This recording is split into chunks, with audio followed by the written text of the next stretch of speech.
Yeah, I think I was always going to be a conservationist. These remote cameras provide a window into the life of the forest. I grew up in Africa. All of those early memories are about nature. It was the wildlife that inspired me. My baby brother was an orphan chimpanzee my parents adopted. And so I don't think there was any doubt about my destiny. Born in Manchester and raised in Uganda, Lee James Taylor White was a zoologist with a doctorate from Edinburgh when he first arrived in the small Central African nation of Gabon in 1989. There he found the rainforests of the Congo Basin teeming with gorillas, chimpanzees, forest elephants, and much more. Working out of a remote research station in Lope National Forest and joined by his wife, Dr. Kate Abernethy, White began documenting the devastating effects of poaching and logging on wildlife. What started as academic research became a 30-year mission that would transform White into a powerful environmental voice. I had arrived in a tropical paradise. Kate and I were a team and we were out in the forest. We were raising the kids in the rainforest. White's bridge into conservation policy work began in 2002 when he encouraged then Gabonese President Omar Bongo to create 13 national parks in the Congo Basin, covering over 5 million acres. When Omar Bongo died in 2009, his son Ali Bongo inherited the presidency and soon named White head of national parks. White was tasked with defending Gabon's natural heritage against forces that had already devastated neighbouring countries. I was fighting Boko Haram and fighting the forestry mafia. The violence escalated.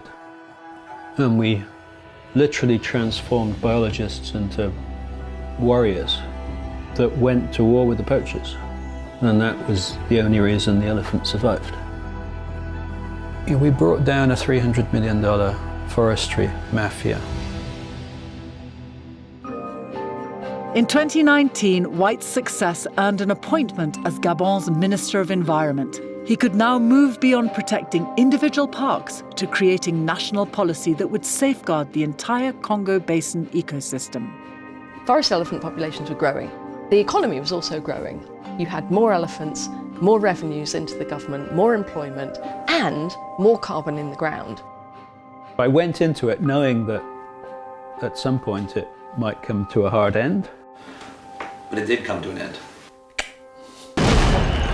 Army officers have appeared on national television in Gabon claiming they've taken power. In August 2023, decades of Bongo family rule came to an end.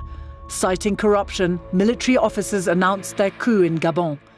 For White, as a senior minister in the ousted government, the writing was on the wall. Within days, he was removed from office and detained. I went through about a 6-week process of being questioned about the fact that I had supposedly stolen $1 billion of carbon credits. I was unsure as to whether or not I would end up in a Gabonese prison. The injustice of it was very shocking. To be accused of things you haven't done for anyone is difficult. It became obvious that the threats against Lee was just a piece of performance. You know, we need you to fall. Then I understood that it was the mafia trying to get back at me. And after that, it was okay. I kind of understood the game.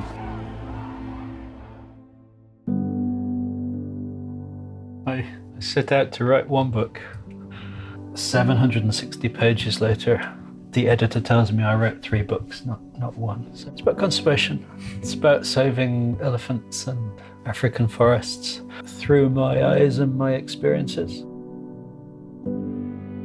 In my heart, I still have a responsibility to those forests. So I'll always be there for Gabon.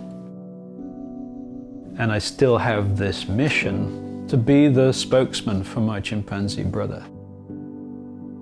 To be the spokesman for the elephants and the gorillas, and to try to inspire the world.